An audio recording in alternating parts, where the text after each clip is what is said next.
Je dois y réfléchir, je n'ai pas le budget, je dois en parler à mon associé ou encore je vous recontacte d'ici 2 mois. Ces objections, toutes les personnes qui essayent de vendre y sont confrontées un jour ou l'autre. Certains les redoutent, d'autres en ont peur, pourtant c'est dommage car c'est à ce moment bien précis qu'on va voir ce que vous avez dans le ventre, car n'oubliez jamais que la vente commence à la première objection, au premier non. Et heureusement pour vous, avec les bonnes formules et une bonne compréhension du cerveau de vos prospects, il est complètement possible de transformer un non en oui et de vendre à quelqu'un qui vous a pourtant formulé une objection que 95% des personnes n'auraient pas réussi à traiter. Ainsi, l'objectif de cette vidéo, c'est de vous partager toutes les parades qui vont vous permettre de les anticiper, les traiter et les contourner pour que vous ne redoutiez plus jamais ce moment et qu'au contraire vous l'attendiez avec impatience, car vous savez que c'est à ce moment que vous allez vous distinguer de vos concurrents en allant chercher des ventes qu'eux n'auraient jamais été capables d'obtenir. Les amis, à partir de maintenant, ça va s'enchaîner, alors j'espère que vous êtes prêts, c'est parti.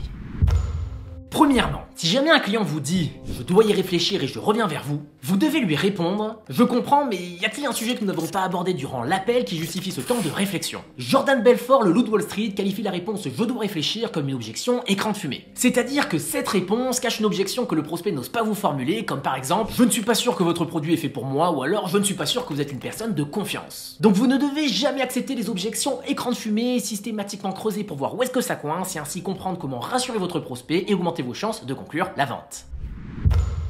Deuxièmement, si jamais un client vous dit « votre prix est trop cher », vous devez lui répondre « ok, pouvez-vous m'expliquer pourquoi vous dites qu'il est trop cher ?» Le piège dans lequel vous ne devez surtout pas tomber, c'est de rentrer dans un bras de fer avec votre prospect en essayant de justifier votre prix en listant toutes les fonctionnalités de votre offre. Non, le prix c'est simplement une question de valeur perçue. Alors l'idée c'est de creuser et de l'écouter pour comprendre quel aspect de votre offre n'a pas suffisamment de valeur à ses yeux pour que vous puissiez le persuader que le prix est bien inférieur à la valeur qu'il va recevoir.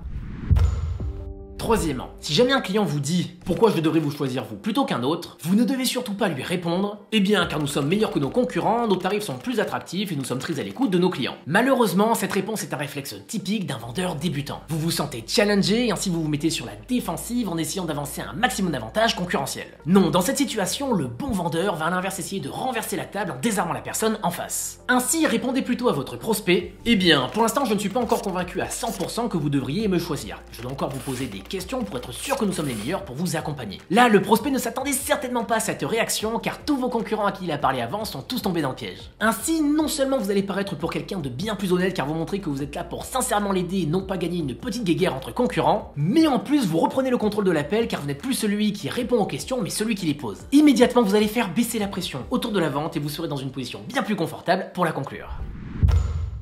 Quatrièmement, si jamais un client vous dit « votre offre m'intéresse mais elle est un peu chère, serait-il possible d'obtenir une réduction ?» Ne me répondez surtout pas « bon, exceptionnellement, je peux vous faire 20% sur mon offre. » En lui disant ça, vous vous tirez une balle dans le pied. Parce que premièrement, vous sous-entendez à votre prospect que le prix demandé ne vaut pas la valeur que vous allez lui apporter. Et deuxièmement, pire, le prospect va se dire que le prix initial était artificiellement gonflé et que si ne vous avez pas demandé de réduction, vous l'aurez arnaqué en lui vendant au prix initial. Les amis, vous devez être sûr de la valeur de votre produit. Alors à la place, répondez-lui « écoutez, vis-à-vis de la valeur qu'apporte le programme et les autres clients qui ont déjà acheté l'offre à ce prix, je ne peux pas vous faire de réduction. En revanche, si vous rejoignez le programme dans les 24 heures, je peux m'engager à vous offrir 1 heure d'accompagnement. Au moins, vous gardez le prix initial, mais vous ne rejetez pas complètement la requête de votre prospect. Retenez bien qu'il ne faut jamais négocier sur le prix, mais sur la valeur que vous apportez. Cinquièmement, si jamais un client vous dit « j'ai besoin de plus de temps avant de prendre une décision », répondez-lui simplement « je comprends ». Dites-moi si je me trompe et ce dont vous avez besoin en réalité ce n'est pas de plus de temps mais plus d'informations. Alors avez-vous une information que vous espériez obtenir durant l'échange que je ne vous ai pas donnée? L'idée c'est de bien leur faire comprendre que le temps de réflexion ne leur apportera aucune réponse supplémentaire et que s'il a besoin d'informations, vous êtes la personne la mieux placée pour lui en apporter. Et une fois que vous aurez compris ces vraies objections, vous n'aurez plus qu'à le rassurer et boum, vous aurez closé la vente.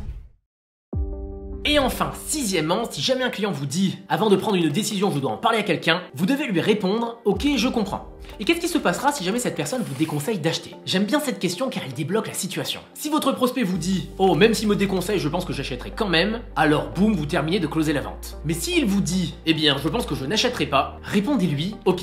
Et selon vous, est-ce qu'il y aurait une raison que cette personne vous décourage d'acheter? Ce qui est intéressant avec cette phrase, c'est qu'à travers les hypothétiques objections de sa femme ou de son associé, en réalité, le client que vous avez au téléphone va vous révéler ses objections, celles qu'il n'osait peut-être pas vous dire en face. Et donc là, vous allez être en mesure de traiter ces objections, de le rassurer et donc d'augmenter vos chances de conclure la vente. Les amis, ces 6 techniques sont surpuissantes. Personnellement, je les utilise depuis des années pour vendre mes accompagnements et programmes de formation en ligne et elles fonctionnent terriblement bien. Mais forcément, n'oubliez pas que vous allez avoir besoin de vous entraîner et de les pratiquer plusieurs fois avant de les maîtriser à la perfection.